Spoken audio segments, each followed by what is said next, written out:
Selamat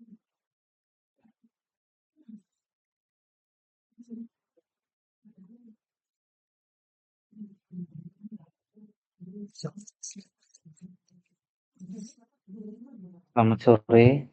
Kita tunggu sebentar ya. Ini baru 9 orang ya kayaknya. Kita tunggu 5 sampai 10 menit. Baik, Pak.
Steady state ini. Sudah ya? Gimana? Kayaknya sudah kan ya, tutorial Excel-nya kan juga sudah. Steady state itu adalah peluang di mana dalam jangka panjang nanti peluang itu akan mencapai titik steady atau stabil dan apa namanya tidak berubah. Ya. Nah, steady state digunakan untuk menghitung mean first return time.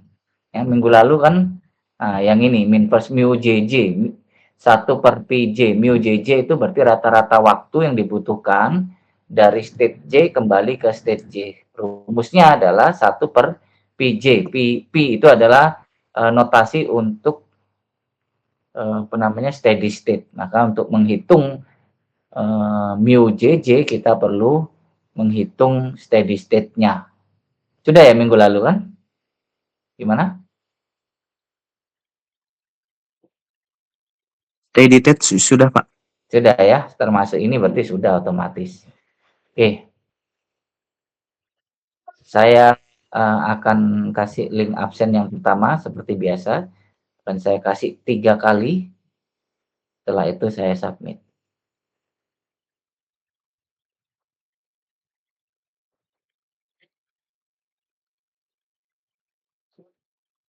Jadi dengan menggunakan Markov chain, ini kita bisa melakukan prediksi apa yang akan terjadi di masa yang akan datang. Jadi misalkan kalau kita menggunakan Markov chain untuk memprediksi harga beras, ya kita bisa tahu harga beras di masa-masa yang akan datang itu berapa. Ya. Harga emas, harga saham, dan sebagainya. Intinya untuk memprediksi. Nah, dan Markov chain itu juga bukan hanya untuk memprediksi, tapi juga bisa memprediksi apa yang terjadi atau peluangnya berapa persen terjadinya suatu peristiwa, tapi juga tahu kira-kira berapa lama suatu state itu dari state J ke J, yaitu yang namanya mean first return time. Jadi rata-rata waktu untuk dia kembali ke status tersebut. Nah, itu mu JJ. Nah, pertanyaannya bisa nggak kita mencari mu IJ? Jadi rata-rata waktu yang dibutuhkan dari state I ke state J. Bisa. Ya.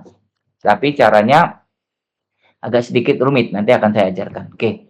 Ini sudah, kalau kalau cost model ini sudah belum, yang cost model yang ini? Cost model ini sudah atau belum? Minggu lalu.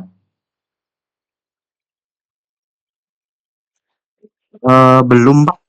Belum ya. Oke, saya jelaskan ini dulu, baru nanti saya akan jelaskan mencari mu IJ. Kalau sebelumnya Anda menghitung mu JJ dari J ke J, jadi kembali rata-rata waktu untuk kembali ke status awalnya. Kalau mu IJ berarti rata-rata waktu dari I ke J. Misalkan berapa, ini kan kasusnya ini tukang kebun ya. Berapa rata-rata waktu yang dibutuhkan dari kondisi tanah jelek ke kondisi bagus. Nah, itu I ke J. Kalau yang sebelumnya dari bagus ke bagus, dari jelek ke jelek, dari cukup ke cukup. Kalau IJ berarti dari I ke J, dari bagus ke jelek, atau jelek ke bagus, dan seterusnya. Oke, sebelumnya saya akan menjelaskan mengenai cost model. Kalau Anda masih ingat, minggu lalu kan kita membahas mengenai kasusnya si tukang kebun, di mana tukang kebun itu kalau tanpa menggunakan pupuk, tanahnya itu nggak bisa menjadi bagus gitu ya. Tanahnya itu akan degrading, turun terus, ya, turun terus. Nah, dengan menggunakan pupuk, tanah itu bisa menjadi lebih produktif. Artinya kalau kalau apa namanya kondisinya jelek, tanahnya jelek, suatu saat akan bisa menjadi bagus. Tapi pupuk itu kan perlu uang.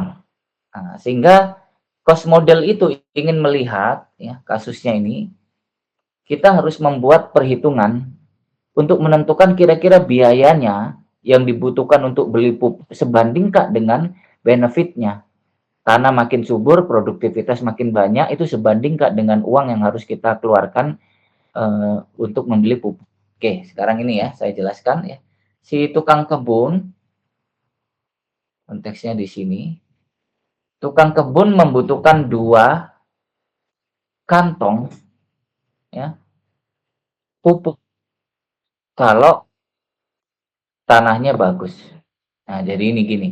Kan kemarin tuh kalau Anda masih ingat ada berapa kondisi tanah? Ada berapa state tanah minggu lalu? 3 ya, Pak? 3 ya. Fair, poor, good. Ya, good, Good. fair dan poor. Oke, bagus. Nah, berapa banyak pupuk yang dibutuhkan oleh tanah tergantung kondisinya. Kalau kondisinya bagus, itu yang saya cetak tebal itu, dia butuh 2 kantong pupuk. Nah, tapi jumlah ini akan bertambah 25% kalau kondisinya fair. Pupuknya bertambah 60% kalau kondisinya jelek. Nah, jadi ini ya, jadi semakin jelek kondisi tanahnya, ya pupuk yang dibutuhkan semakin banyak. Oke, jadi itu Anda tahu ya, kalau bagus butuh 2 kantong, kalau fair butuh 2 kantong plus lebih 25%, ya. Kalau jelek, poor, 2 kantong lebih 60%. Oke. Sekarang berapa harga pupuknya per kantong? Nah, per kantong pupuknya itu butuh, harganya 50, ya, 50 per bag,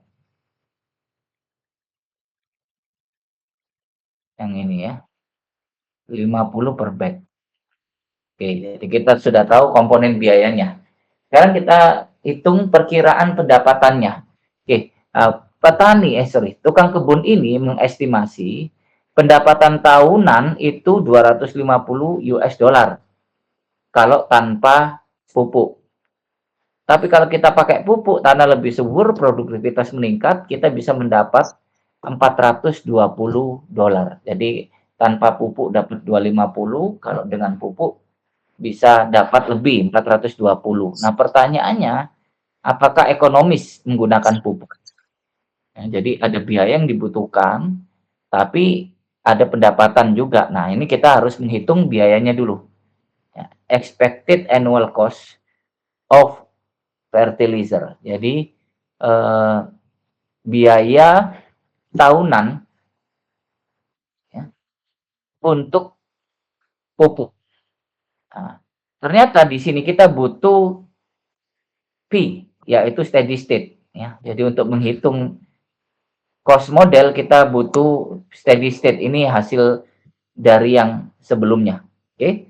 Jadi bagian yang saya cetak kuning ini, pertama ini 2 kali 50 kali P1, ini adalah biaya untuk pupuk kalau kondisinya bagus. Ingat kan 2 ini di sini butuh 2 pupuk, per pupuknya 50 dolar dikali peluang kondisi tanah bagus. Nah, butuh 2 pupuk, kalau kondisi bagus P1 kali 50. Oke, ditambah. Nah, sekarang kita masuk kalau kondisinya fair. 1,25 kali 2 loh. Apa 1,25 kali 2? Itu tadi lebih 25%. Jadi 2 kantong plus kelebihan 25%. Maka 1 kali 25 itu merujuk pada increase by 25%. Dikali 50 kali P2 kalau kondisinya fair. Ditambah peluangnya kalau poor 1,6 itu berarti lebih 60%. Kali 2 itu butuh 2 kantong, lebih 60%, maka 1 kali 1,6 kali 50 kali P3. Oke, tinggal kita masukkan angka P1, P2, P3-nya, maka kita hitung ketemu total biaya yang dibutuhkan untuk pupuk dalam setahun adalah 135,51 expected, itu berarti rata-rata atau harapan kita 135. Nah, sekarang tinggal kita bandingkan dengan selisih pendapatan. Dengan pupuk 420 dikurangi tanpa pupuk 250, berarti kita punya kelebihan 170. Pendapatan kita akan lebih 170 tanpa pupuk. Kalau kita pakai pupuk. Nah, pertanyaannya, biaya pupuknya lebih besar nggak dengan selisihnya? Nah, biaya pupuknya di sini 135. Selisih pendapatannya 170. Nah, lebih besar pendapatan. Karena itu pupuknya direkomendasikan.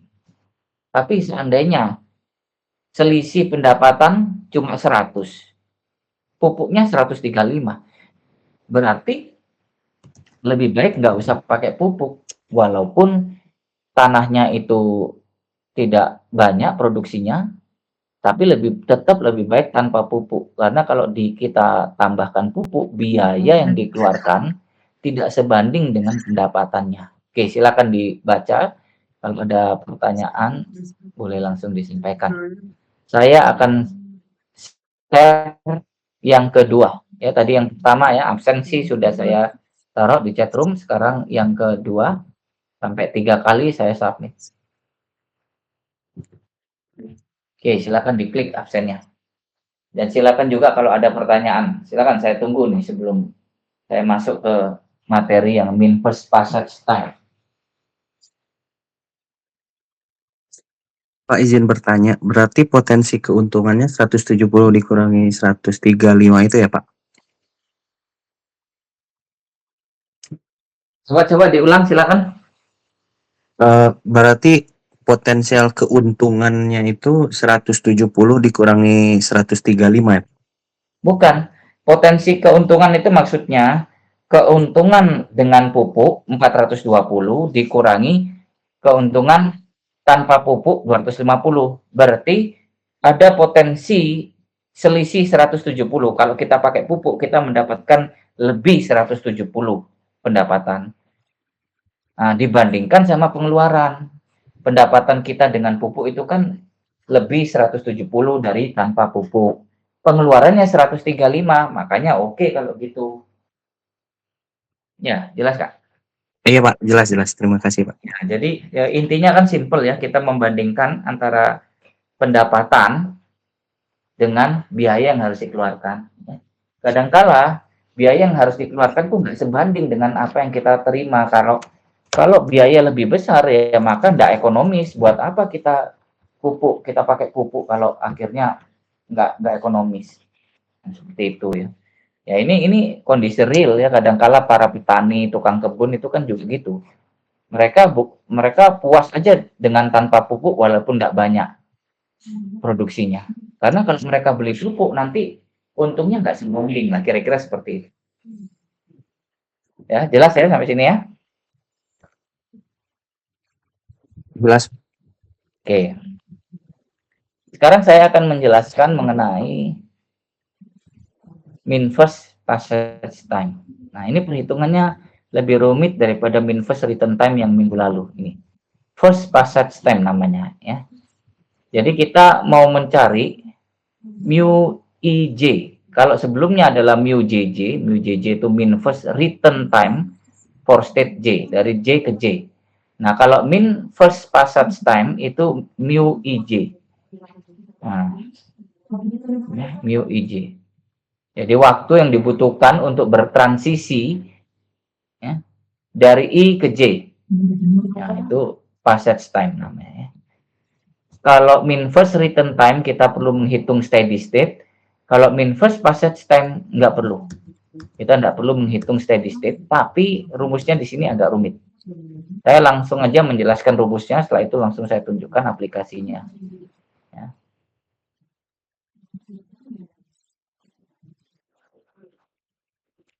Silakan sambil disiapkan dulu Excel-nya. Kita harus pakai Excel soalnya ya nanti. Oke, Excel-nya boleh disiapkan.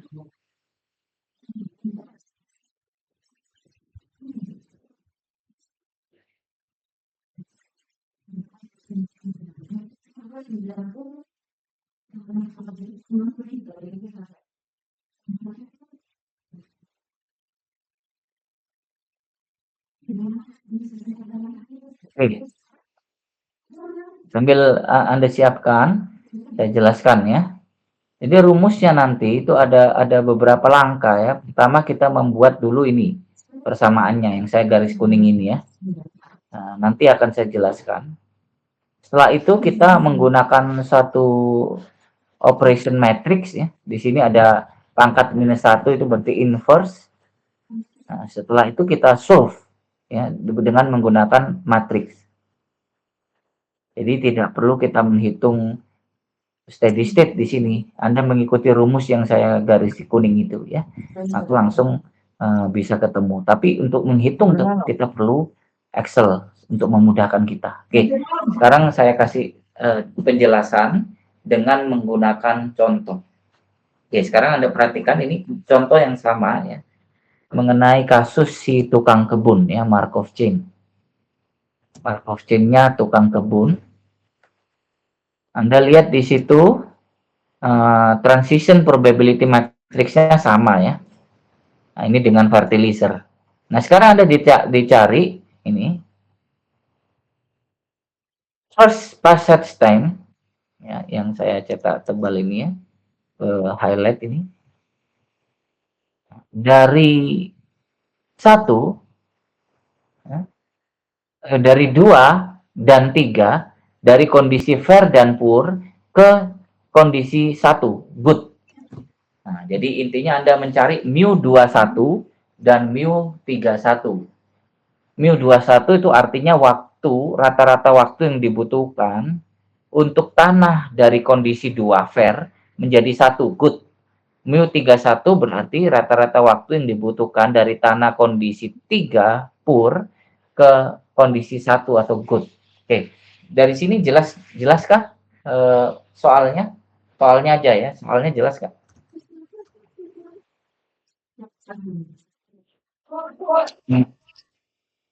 Gimana? Berarti kita mencari 2 ya, Pak? 2 ke 1, 3 ke 1 gitu ya, Pak? Oke, Pak.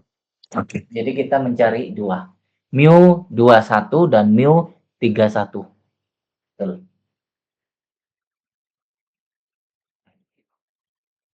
Oke, kalau sudah jelas maka kita masuk ke jawabannya. Nah, ke sini ya, ke sini saya akan jelaskan lewat PowerPoint ya.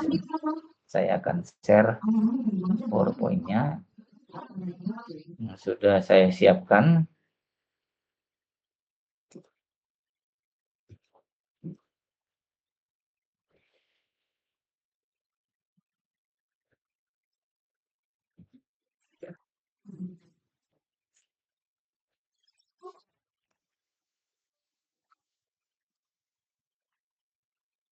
Ya.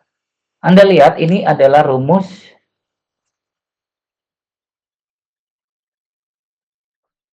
bagian ini adalah rumus yang tadi saya cetak kuning ya. Ini langkah pertama ya. Anda disuruh mencari ya. Dari sini tentukan mu 21 dan mu 31 ini.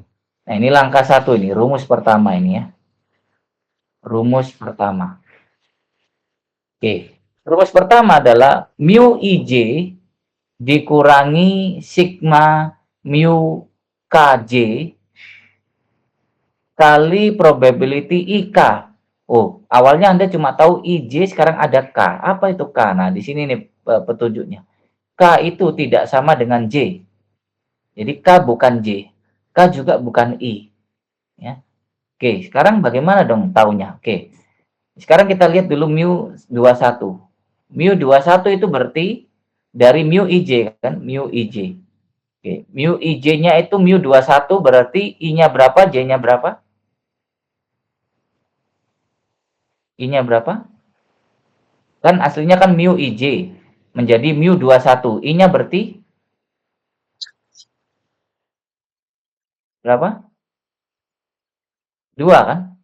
2. J-nya 1. Betul ya? Kan urutannya kan mu IJ, otomatis 2 ini I, 1 ini J. Nah, sekarang mu 31 I-nya berapa? 3. Nah, J-nya berapa? 1. Ya, oke betul. Nah, dari sini Anda perlu mengidentifikasi mana berapa I-nya, berapa J-nya. Baru K itu yang mana. Oke, sekarang kita lihat. Ya, ini transition probability-nya itu kan seperti ini kan. Ini 1, ini 2, ini 3, ini 1, ini 2, ini 3. Oke. Nah, sekarang kita lihat di sini. Rumusnya kita fokus pada yang mu 12 dulu. Ini ya rumus yang ini itu dari mu 12, mu 21, yang ini dari mu 31. Nah, sekarang kita lihat dulu. Ini dari mana ini?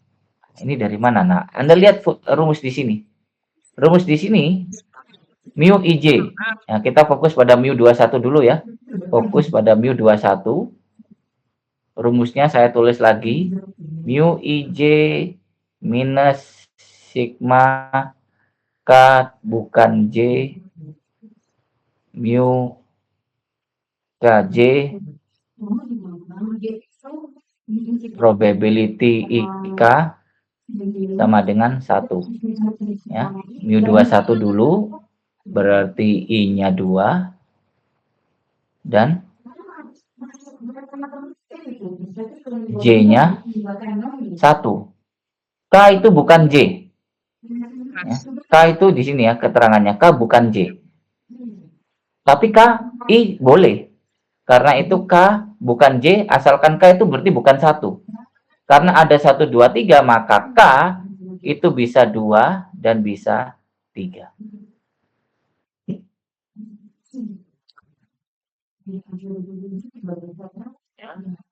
Jadi keterangannya K itu bukan J. Tapi K itu boleh I. Karena itu K itu bisa 2, bisa 3. Oke, sekarang kita masuk ke rumus ini. Rumus yang ini ya. Mu IJ berarti mu 12 mu 21 minus mu KJ. Nah, sekarang kita pakai K-nya 2 dulu. Mu KJ berarti mu K-nya 2, J-nya 1 dikali PIK. I-nya 2, K-nya 2. Nah, I-nya 2, K-nya 2 yang ini. 0,6 ya, kali 0,6. Terus sigma kan ada lagi. Sekarang kita pakai K-nya 3. K-nya 3 ya. Masuk ke rumus ini minus mu KJ, K-nya 3 berarti mu J-nya 1, mu 31 dikali PIK. I-nya 2, I-nya 2, K-nya 3. I 23 ini 0,3. Nah, ini sama dengan ini. Oke.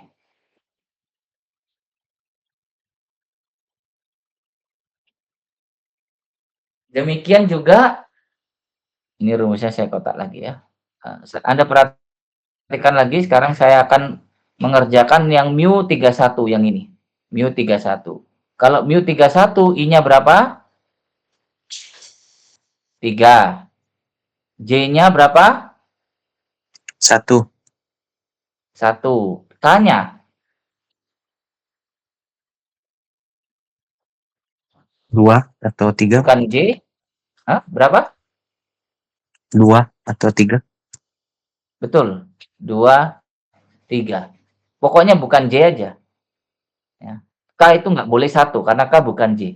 Tapi dia boleh I. I-nya kan di sini 3. Oke. Sama logikanya tadi. Berarti rumusnya kan ini mu IJ. Berarti karena kita pakai mu 31. Berarti mu 31 dikurangi ini. Mu KJ. Kita fokus K yang 2 dulu. Berarti mu 21 dikalikan PIK. PIK berarti P32. 32 ini 0,4 kali 0,4. Terus lanjut lagi dikurangi. Sekarang pakai K3. Ya. Mu KJ berarti mu 31 dikali PIK. K-nya 3 berarti P33. P33 ini 0,5. 0,5 ya. Nah, rumusnya itu kan ini ya. Sorry, ada sama dengan 1. Maka yang ini tadi saya lupa sama dengan 1, ini juga sama dengan 1. Nah, ini sama dengan rumus yang tadi di buku. Oke, silakan dicermati, pelan-pelan dicatat. Karena sebenarnya sederhana. Mau sesederhana apapun, kalau Anda nggak memperhatikan, menjadi sangat sulit. Oke, sekarang sembari Anda mencerna, absensi yang terakhir saya taruh di grup. Silakan Anda klik. Ini terakhir ya, kesempatan terakhir untuk mengklik absensinya.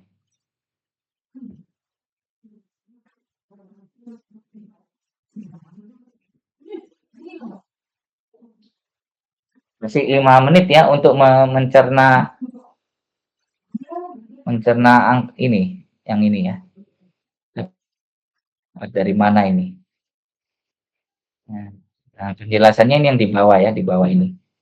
Karena Anda kan masuk ke rumus 1 dulu ini. Nah, rumus 1 ini hasilnya. Ini hasilnya ini dan ini. Baru nanti masuk ke sini rumus 2. Nah, ini rumus 2. Ya, nah, sekarang kita masih fokus di rumus 1 dulu. Nah, rumus 1 ini nanti dibawa ke, ini saya hapus dulu ya, biar nggak terlalu banyak koreksi di sini ya. Oke, biar nggak terlalu banyak coretan aja. Nah, setelah kita punya jawaban dari rumus 1, kita masukkan ini ke rumus 2.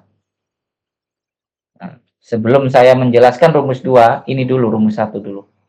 Silakan. Ingat, soalnya adalah kita mencari mu21 dan mu31. Waktu yang dibutuhkan dari state 2 ke 1, dari fair ke good. Mu31, waktu yang dibutuhkan dari poor ke good.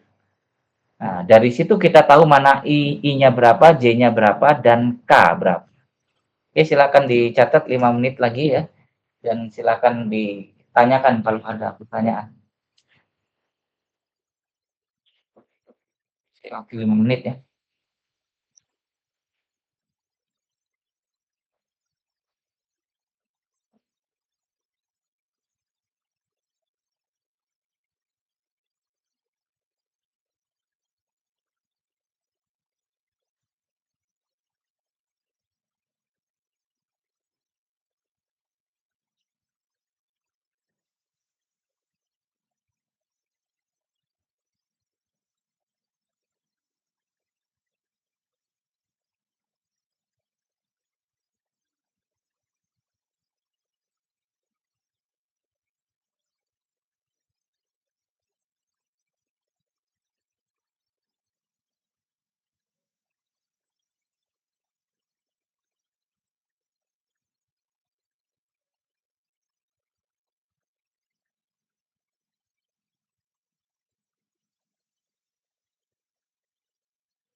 Pertanyaan?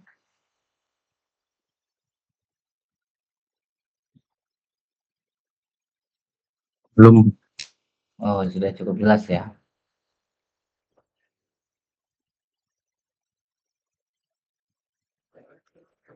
Oke, kalau gitu bisa saya lanjut ya.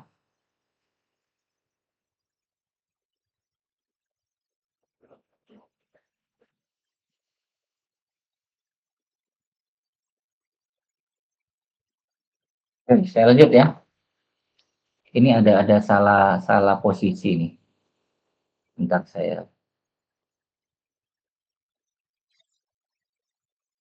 jelaskan ya. Nah, rumusnya rumus 2 itu nanti merujuknya ke sini nih.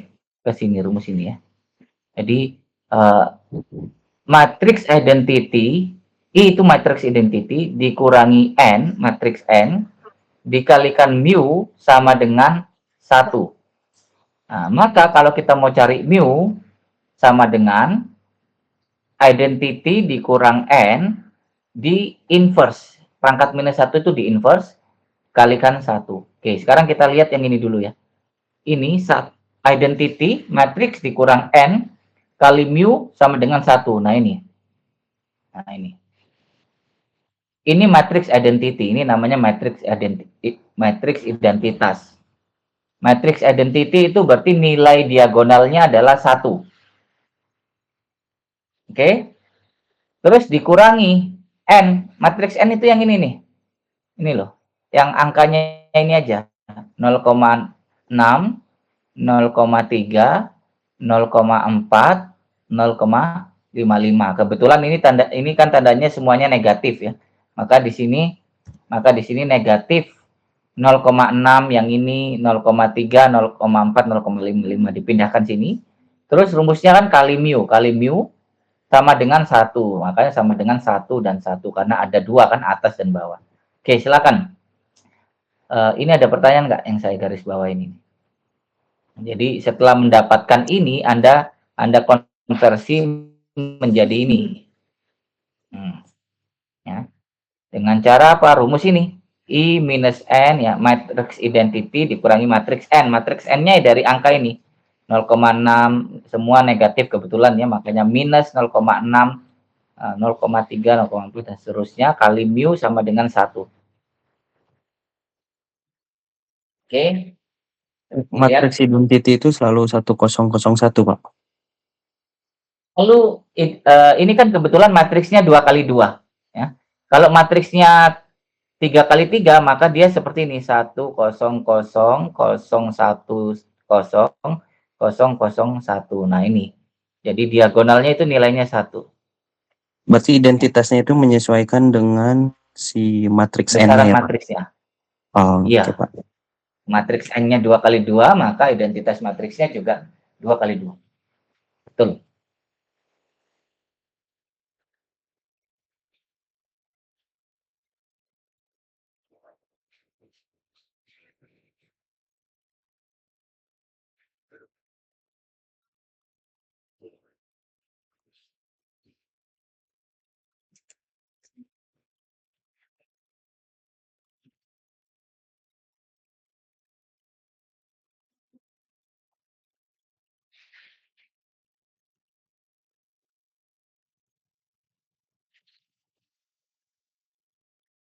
Ini sudah ya, jelas ya. Sekarang saya lanjut ya.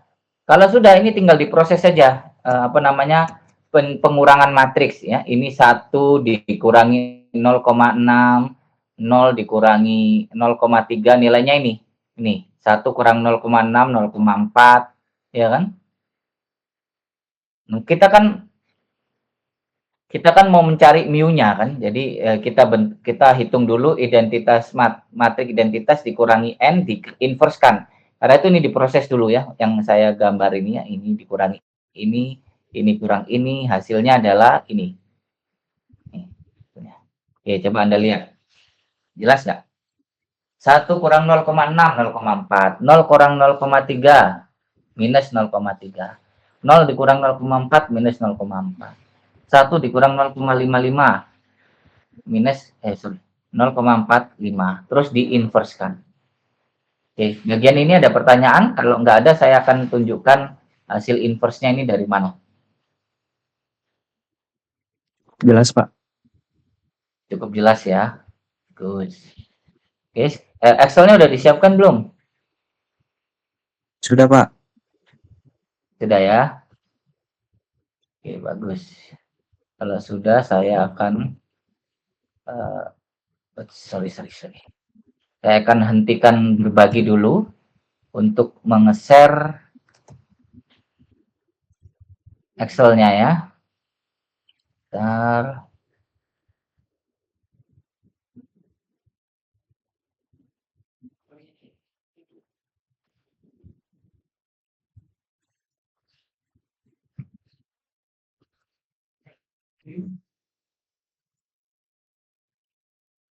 Saya akan tunjukkan bagaimana kita membuat matriks inverse gitu ya dengan bantuan Excel.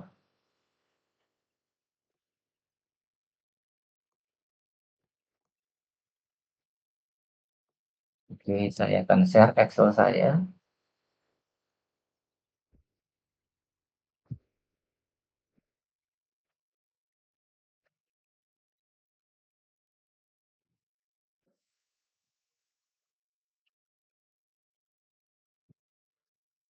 Oke, sudah ya. Nah, sekarang kita akan melihat ini. Pertama kita buat dulu matriksnya ini, 0,4 minus 0,4 minus 0,3 dan minus 0,3 Dan yang ini loh 0,45. Nah, ini kan matriksnya ya. Nih. Ini matriksnya.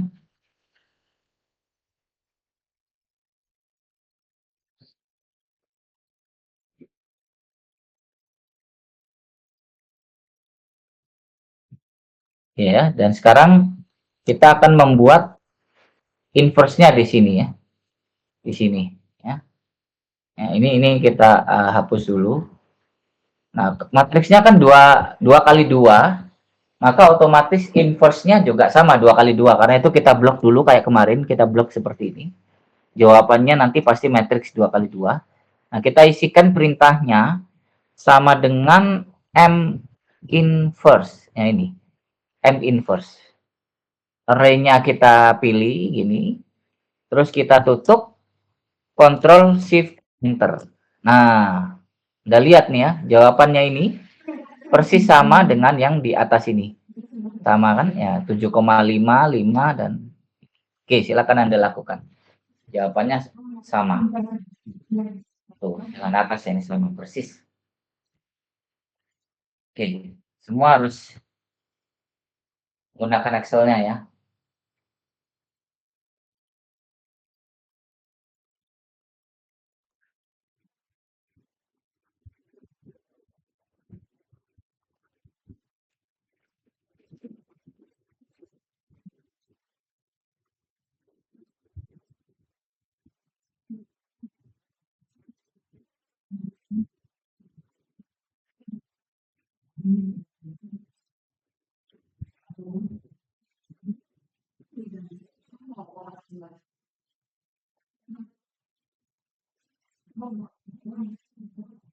Bapak sama.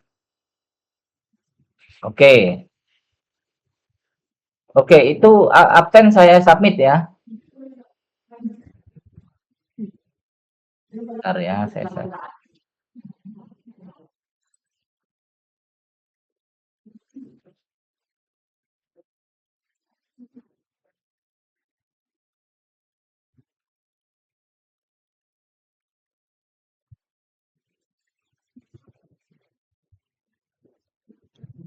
Oke, sambil saya konfirmasi dulu, Aldo nggak masuk?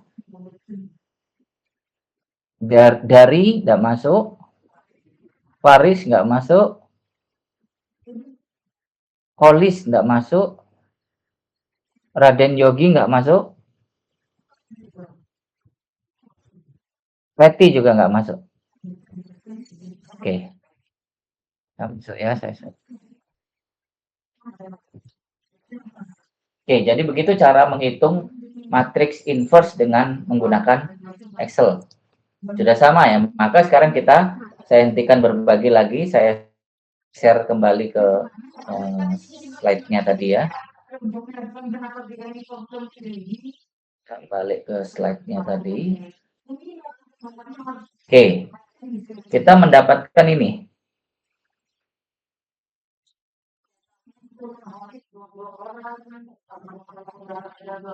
Ini ya. Ini matriks inverse ya. Matriks inverse. Mandiri kayak gitu. Oke, setelah kita menghitung ini matriks inverse itu kan yang ini nih. Matriks inverse, maka masuk ke rumus ini. Rumusnya saya tulis ulang ya. Mu sama dengan matriks inverse I identitas dikurangi N. Nah, ini minus 1 itu inverse dikali 1.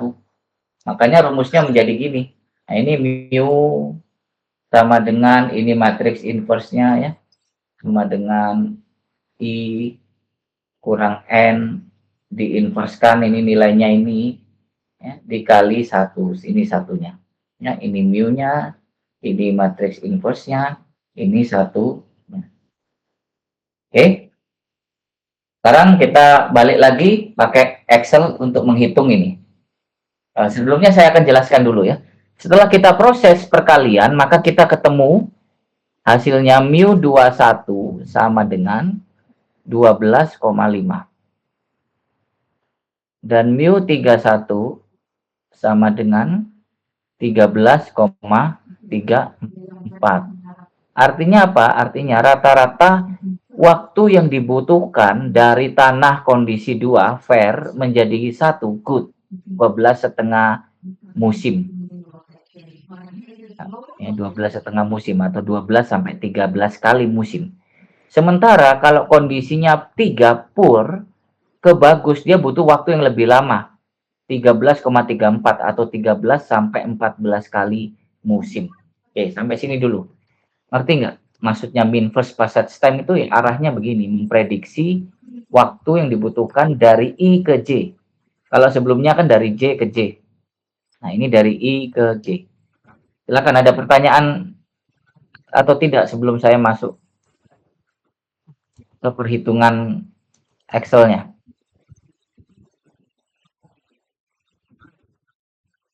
Mau mengkonfirmasi aja Pak, berarti 21 itu dari fair ke good selama 12,5 tahun, kurang lebih seperti itu. Iya, betul.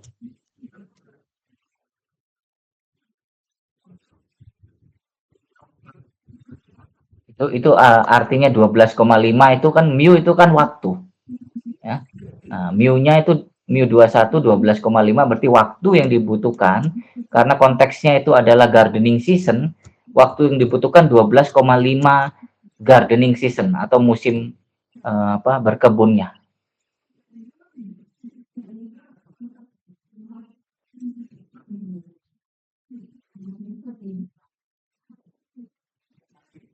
Nah, jelas ya? Lanjut ya. Sekarang kita akan konfirmasi bagaimana kaliannya. Matriks tadi itu ya, yang Anda lihat di situ ya. Sekarang kita akan lihat perkaliannya. Saya stop sharing. Saya sharing Excel-nya. Nah, ini perkalian metrik ini kita sudah bahas minggu lalu, tapi nggak apa-apa kita bahas lagi untuk memperjelas Anda ya, biar semakin ngerti lah. Oke, silakan disiapkan kembali Excel-nya. Ya, sampai yang ini, yang kita fokus pada ini. Nah, ini adalah hasilnya yang sebelumnya, yaitu 7,5, ini 5, ini 6,67, ini 6,67 dikalikan 1, 1. Oke. Nah, sama seperti minggu lalu saya jelaskan, untuk melakukan operation matrix, itu kan Anda harus tahu hasilnya nanti matrix berapa kali berapa. Ini matrix 2 kali 2 dikalikan matrix 2 kali 1. Hasilnya berapa? Matrix berapa kali berapa?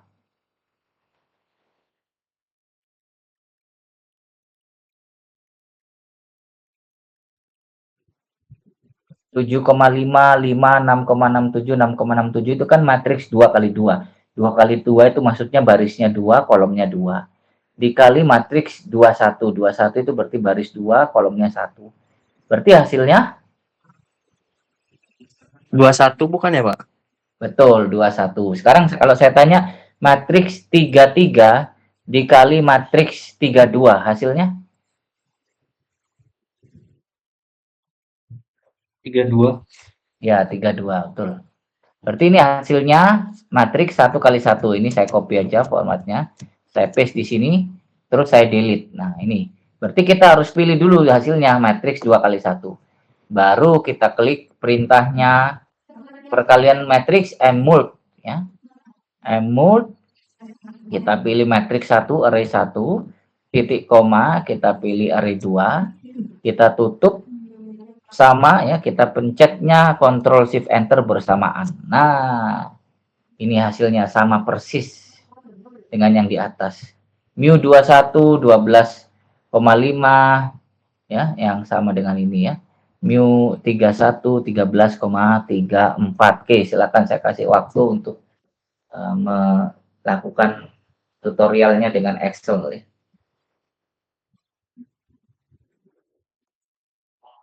Maaf, boleh di highlight Pak rumus yang kolom B Pak? Yang warna kuning. Yang Yang warna kuning. Kenapa? Oh, ini kayak kemarin, mult, M-mult. M-mult Oh, itu adalah matrix multiplication. Nah, kalau yang ini M M inverse karena kita mencari matrix inverse. Kalau ini kita mencari perkalian matriks, makanya M-mult.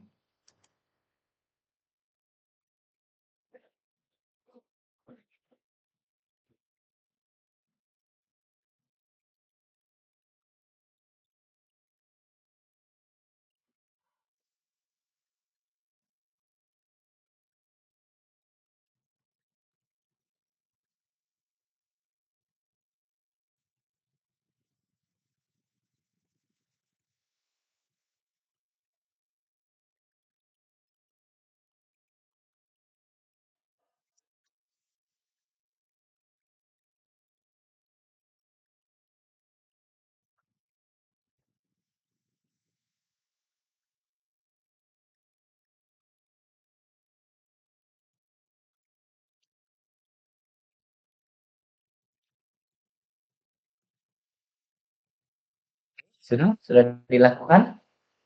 sudah Pak, sama. Sama ya. Oke. Jadi Markov chain ini pada dasarnya rumus-rumusnya sederhana, tapi Anda tetap harus hati-hati. Dia membutuhkan operation metric aja, ya. Mean first, return time pakai steady state probability, menghitungnya pakai matrix, dibantu Excel. Ya, kalau ada software perkalian matrix lebih gampang, kalau nggak ada ya pakai Excel.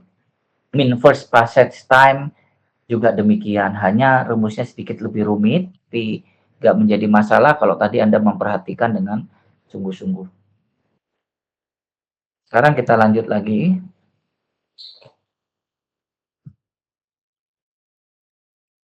Oke, jadi eh, sedikit saya review kembali ya Markov chain ini mengenai Markov chain. Jadi Markov chain ini suatu metode yang ya cukup banyak digunakan untuk melakukan prediksi. Kenapa kita melakukan prediksi? Karena random, acak, kita nggak tahu kejadiannya. Apa yang terjadi di depan itu nggak pasti atau acak. Nah, maka kita pakai Markov chain. Minggu lalu saya sampaikan tidak semua proses yang stokastik, yang acak itu adalah proses Markov. Kemarin apa? Coba ada yang masih ingat kapan suatu proses stokastik dikatakan proses Markov? Nah, apa tuh?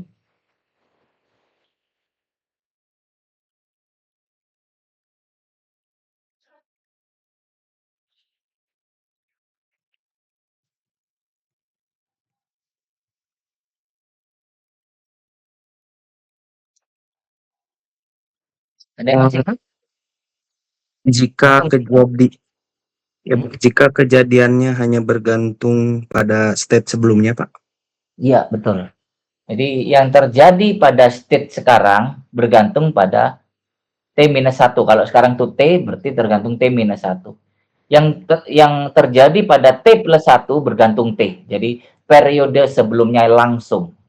Jadi peluang atau apa yang terjadi di masa yang akan datang itu ditentukan oleh yang terjadi di periode sebelumnya langsung. Hanya ditentukan oleh itu. Nah, itu Markov. Nah, begitu kondisinya Markov, maka kita terapkan Markov chain. Rumusnya apa kemarin? Pertama kita harus tahu yang namanya one step transition probability-nya dulu. Baru kita bisa memprediksi berapa tahun ke depan pun nggak masalah. Absolute probability itu 8 tahun yang akan datang, 16 tahun yang akan datang, nggak apa-apa. Terus kita harus tahu yang namanya initial condition yang kemarin tuh. Walaupun steady state probability itu menyatakan bahwa peluang dalam jangka panjang akan mencapai titik steady di mana dia independen dari kondisi awalnya. Nah, itu yang menarik itu. Minggu lalu kita sudah bahas. Nah, Markov chain pada dasarnya sederhana, tapi kemudian kalau Anda melihat penelitian itu banyak modifikasinya menjadi satu topik yang menarik. Ya, kalau anak kelas pagi itu saya minta mereka untuk mencari jurnal di topik Markov chain, terus kemudian mereka mempresentasikannya. Kalau kelas malam ini karena kita ini ada break puasa ya, jadi saya pikir tidak lah untuk diadakan seperti presentasi-presentasi seperti itu. Itu saya tidak buat presentasi, berikutnya aja lah. Jadi intinya ketika mereka menelusur ke jurnal, ternyata Markov chain itu cukup banyak digunakan, tapi biasanya Markov chain plus plus, jadi Markov chain yang ditambahi dengan metode lain. Nah, itu menjadi satu riset yang menarik, ya. Jadi ini bisa Anda pertimbangkan ketika Anda nanti mengerjakan suatu tugas akhir. Karena kecenderungan mahasiswa malam itu tugas akhirnya itu PDCA itu terus gitu ya. Ya karena itu yang memang dikerjakan di perusahaan. Biasanya kan mereka akan mengangkat, mahasiswa malam itu akan mengangkat satu topik yang ada di perusahaan, dan kebetulan perusahaan menyelesaikan masalahnya dengan pendekatan PDCA. Jadi kurang kaya. Karena itu saya selalu mengencourage mahasiswa, ini metode ini bisa loh pakai skripsi, metode ini bisa pakai skripsi, supaya semoga ke depannya Anda bisa menggunakan itu. Oh, ini sudah hampir buka nih ya. Oke, seperti biasa karena waktu breaknya itu lumayan lama, jadi saya selalu minta Anda untuk sambil mengerjakan. Jadi bagian yang saya skip ini sifatnya tambahan, Anda bisa perdalam setelah kelas selesai. Oke, sekarang saya kasih satu tugas Anda mengerjakan. Nanti kita bahas setelah Anda break. Jadi setelah Anda break yang cukup lama, 40 menit aja ya, saya kira sudah cukup. 40 menit, nggak usah 45 menit. Nah, itu Anda setelah itu Anda Anda kerjakan ya setelah break, buka, Anda kerjakan.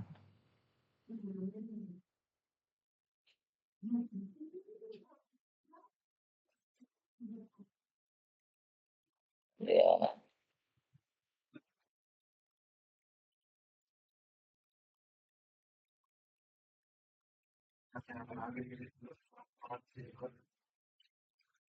Sebentar.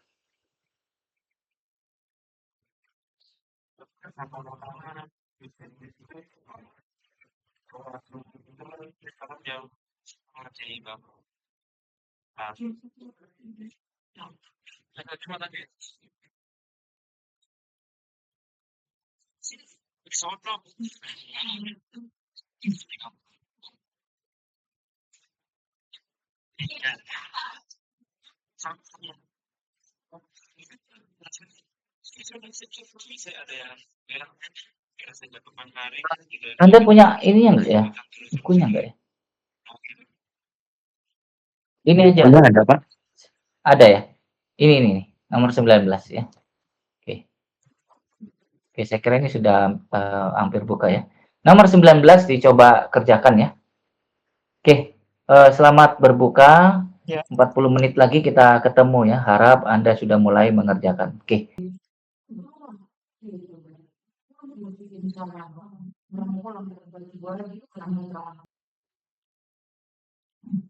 Rural Suburban sama inam. Oke, bagus. Seperti itu ya. Jadi state-nya itu ada rural. Ini misal saya asumsikan sebagai satu, suburban sebagai dua, terus inner city, rural itu yang tinggal di pedesaan, suburban itu di pinggiran kota, inner city itu di tengah kota. Nah, maka yang A berarti kita bikin Markov chain-nya. Di situ ada informasi probability-nya. Jadi P ya. Nah, ini saya bikin matriksnya seperti ini ya. 1 2 3 1 2 3. Nah, Anda lihat di sini ya. Sensus ya, dalam 10 tahun menunjukkan 10% of the rural population ya, dari rural bergerak ke suburb. Ya, suburb itu atau suburban, pinggiran kota. Dari rural ke suburb 10%. Nah, ini ya, dari rural 1 ke suburb 10%, 0,1. Terus dan 5% ke inner city. 5% ke inner city. 0,01. Nah, kita isi yang diketahui dulu. Terus dari suburban 30% pindah ke rural. Suburban nomor 2, 30% pindah ke rural nomor 1, berarti 0,3, dan 15 ke inner city nomor 3, 0,15. Ya, kita isi yang diketahui. Terus yang terakhir dari inner would not move into suburb, jadi dari inner tidak bergerak ke suburb, berarti 0 di sini, dari 3 ke 2 enggak, tapi 20% pindah ke daerah pedesaan. Jadi menariknya ini dari tengah kota pindah ke pedesaan itu 20%. Nah, ini kita sudah isi semua dari yang diketahui. Nah, pertanyaan saya, bagaimana kita mengisi kekosongannya? Ada yang bisa jawab? Kan masih ada yang kosong tuh. 1 dikurangi sama Betul ya. Total barisnya 1, berarti ini 0,85. Yang ini berapa? 0,55. Yang ini 0,8. Oke, silakan Anda pahami. Nah, jadi Anda isi dulu yang diketahui, setelah itu yang kurang itu berarti 1 baris itu totalnya 1 dikurangi total baris itu, maka ketemu angka itu. Berarti dari rural tetap di rural itu 85%. Ya. Dan seterusnya. Saya kasih 5 menit ya untuk Anda mencermati yang poin nomor A itu. Karena untuk B dan C itu bisa dihitung setelah A. Oke, silakan dilihat.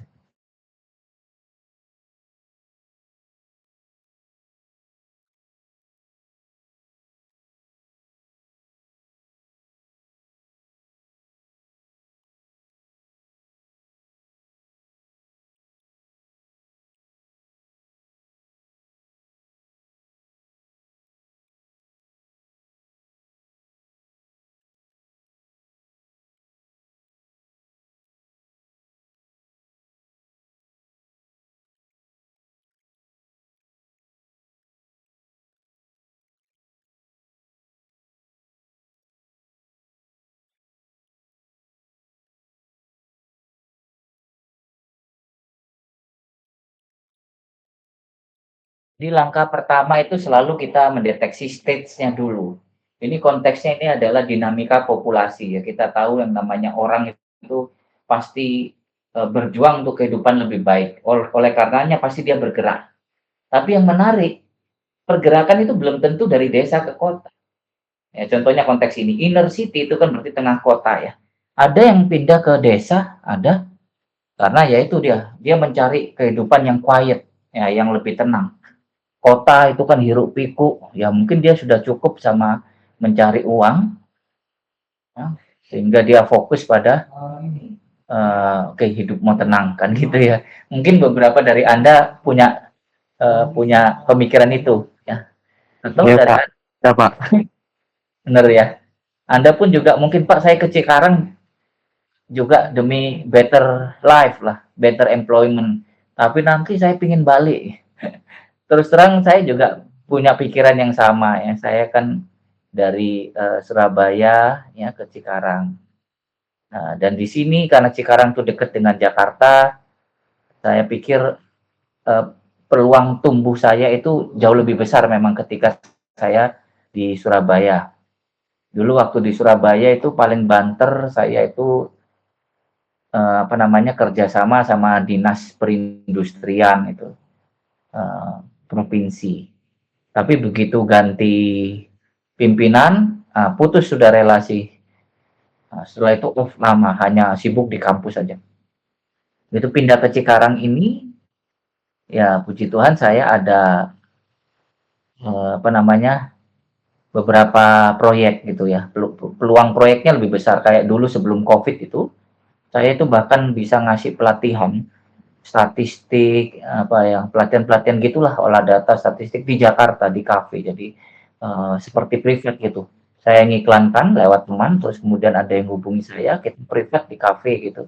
Jadi banyak penghasilan. Tapi di pikiran saya mungkin nanti pingin balik lagi gitu ya ke tempat yang lebih quiet ya, bukan di desa. Iya betul, bukan dari desa juga, tapi ingin kembali ke yang yang lebih tenang lah, hiruk pikuknya nggak ada. Oke, ada pertanyaan yang A ini? Cukup jelas, Pak. Jelas ya? Oke, sekarang kita bisa menjawab. Ini kita tahu dulu peluang perpindahannya dalam 10 tahun ini. 10 tahun interval itu peluangnya seperti yang A ini. Nah, baru kita masuk ke pertanyaan yang nomor 2. If the greater mobile are currently includes, ya, kalau pergerakan itu meliputi 20.000 orang desa, 100.000 orang pinggiran, dan 300 orang kota. Nah, bagaimana dalam 10 tahun yang akan datang? Nah, ingat ini sensusnya itu tiap 10 tahun. Berarti dalam 10 tahun yang akan datang itu berarti P1-nya dalam tahun depannya. Dalam 20 tahun itu berarti 2 tahun, 2 periodenya. Ya, karena apa? Karena ini 10 tahun intervalnya. Jadi bukan tahunan tapi per 10 tahun. Jadi kalau dalam 10 tahun itu berarti satu lompatan. Dalam 20 tahun itu berarti 20 lompatan. Seperti itu. Ya caranya kalau dalam 1 tahun ya kita kita dalam satu lompatan ya, B caranya seperti ini ya. Ini B. Dalam 10 tahun mendatang ya, atau satu periode ke depan. Ya, satu periode ya berarti cukup lihat ini. Tapi kalau yang kedua dalam 20 tahun, ini yang pertama ya, ini yang pertama. Ini. Yang kedua di sini ya, dalam 20 tahun, dalam 20 tahun mendatang, berarti 2 periode.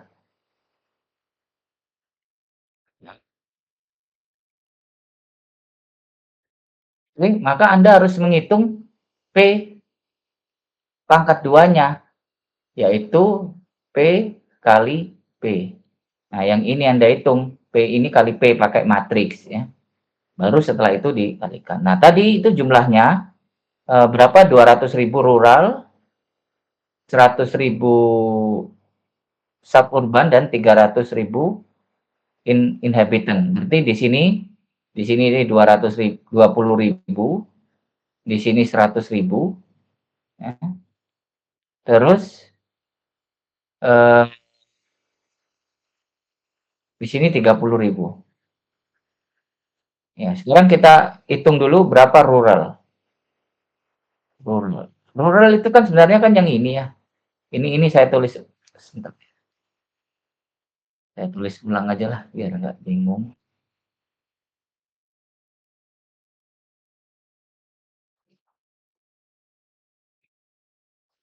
Oke. Jawabannya saya naikkan ke sini ya. Ini saya tulis ulang P-nya karena kita cukup P pangkat 1 atau P aja.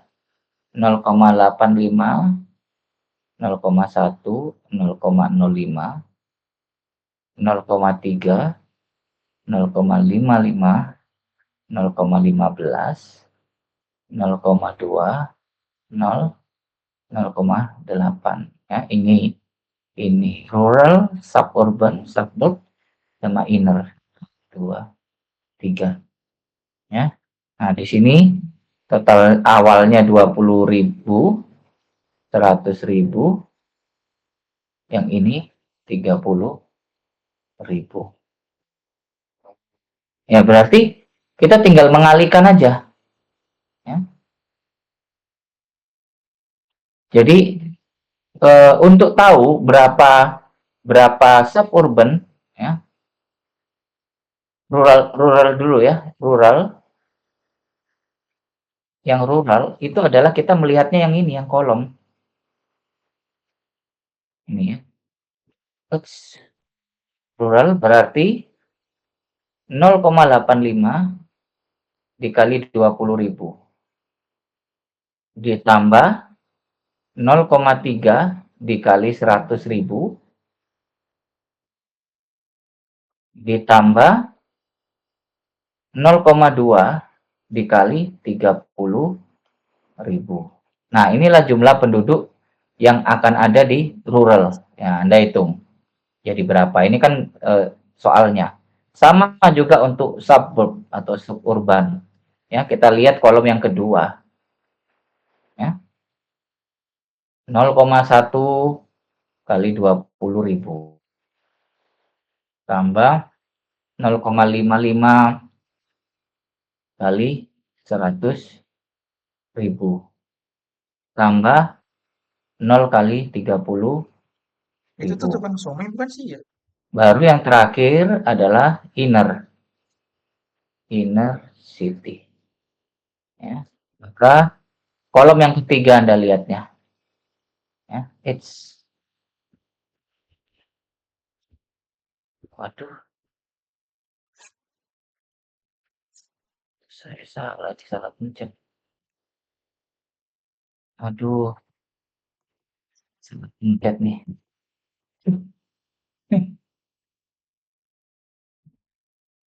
Saya keep aja deh, saya keep. Bentar ya.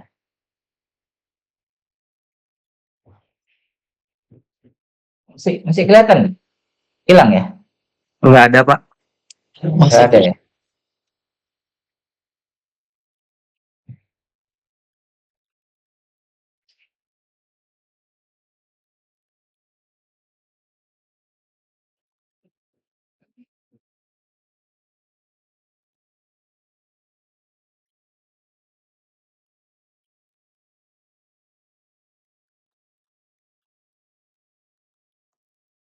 Sudah ada, Pak.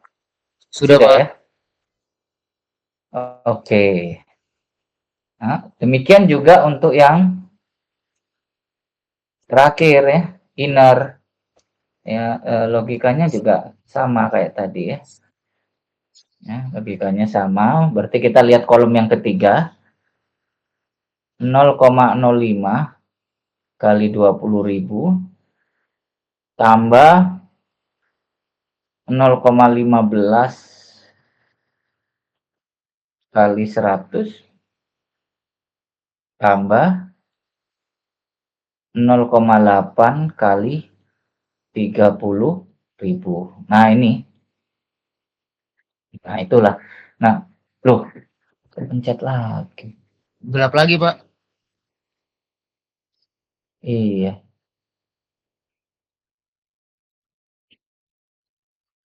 Pencet-pencet soalnya.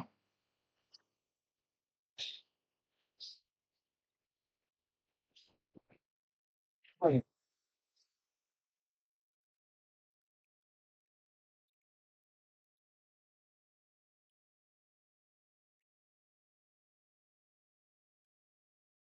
Sudah?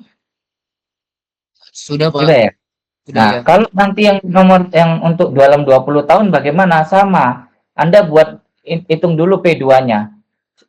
Setelah P2 dihitung, sudah langsung ikuti logika yang sama seperti ini. Kolomnya diselesaikan itu rural, terus suburb. Ada gambaran ya untuk ngerjakan nomor 2? Ada gambaran atau tidak? Pertama Boleh melakukan, sama, Pak. kenapa? Sama-sama, Pak.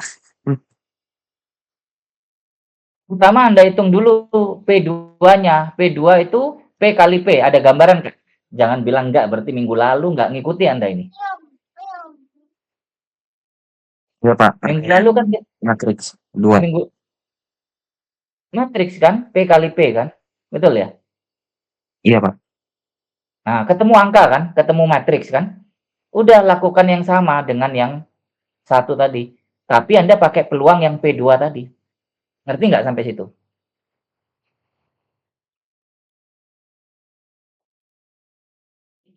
Kan nanti ya, ini kan ngerti prosesnya pakai Excel kan. Nanti kan Anda punya P2. Gini kan? Punya matriks kan? Ini ada angkanya, ini ada Iya, angkanya. hasilnya. Iya. Nah, gini kan? Iya kan? Iya, Pak. Ini 1, 2, ini 3, Ini 1, ini 2, ini 3. Persis kayak tadi. Angkanya 20.000 di sini. Ini 100.000. Persis. Ini 30.000. Rural adalah kolom ini. Suburban kolom ini. Persis kayak ini yang kita sedang diskusikan ini. Nah, ada gambaran nggak? Yang beda kan cuma ininya. Dari sini udah ada gambaran?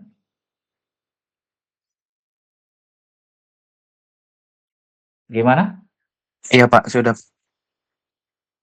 Ya, kalau Anda ngikuti penjelasan saya yang dari yang saya lingkari, yang saya centang ini, Anda ngikuti, yang ini yang mestinya sama logikanya. Kalau bagian ini yang saya centang ini Anda nggak ngikuti, pantas Anda tanya yang ini kan gitu. Karena kan Anda nggak ngikuti. Ngerti nggak? Ya Pak, berarti hasil P2 itu langsung dikalikan seperti yang di dalam lingkaran ini ya Pak? Betul. Oke, baik. Itu. Iya, sip. Nah, sekarang yang C. Nah, yang C itu apa sih yang ditanyakan? Determine the long run population picture of mobile. Apa yang ditanyakan itu?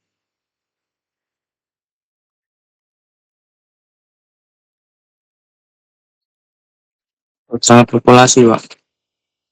Ya, long run tuh dia berarti dia sebenarnya itu mencari steady state-nya. Jadi Anda disuruh mencari steady state. Ya, berarti cara paling gampangnya ya Anda tinggal apa namanya? Mencoba misalkan ya, cara paling gampang ya. Anda dari P2 tadi buat P4. Kayak kemarin ya, P8.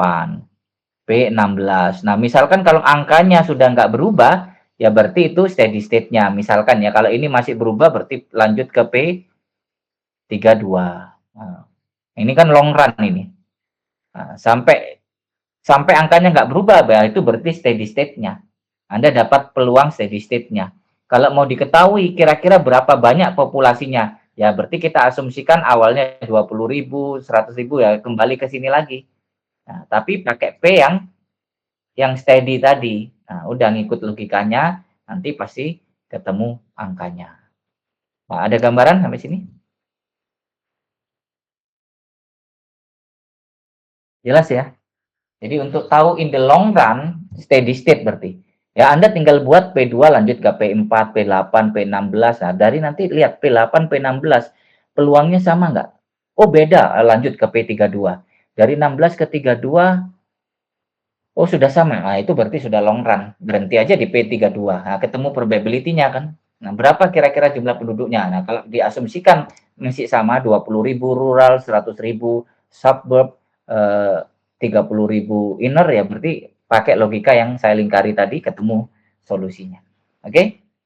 Jelas sampai sini? Jelas. Mana ada pertanyaan? Oke. Nah, saya minta ini waktu yang tersisa Anda melanjutkan tadi ya. Kan tadi itu baru saya kasih gitu, hitungannya begini, Anda lanjutkan supaya ketemu angkanya. Perkiraan jumlah populasinya dalam 10 tahun yang akan datang, dan 20 tahun yang akan datang, dan mungkin 100 tahun yang akan datang. 100 tahun yang akan datang itu berarti P10. Oke?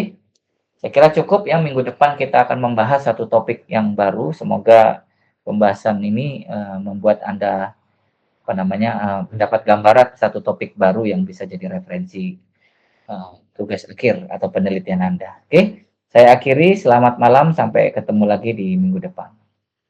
Terima kasih Pak. Selamat malam. Sir. Ya, malam. Selamat malam, Pak. Malam.